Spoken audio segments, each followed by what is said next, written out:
But one of them caught our eye, the one in the center.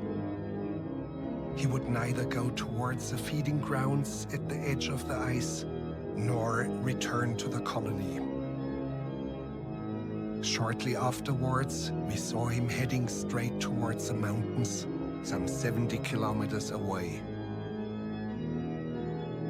Dr. Ainley explained that even if he caught him and brought him back to the colony, he would immediately head right back for the mountains.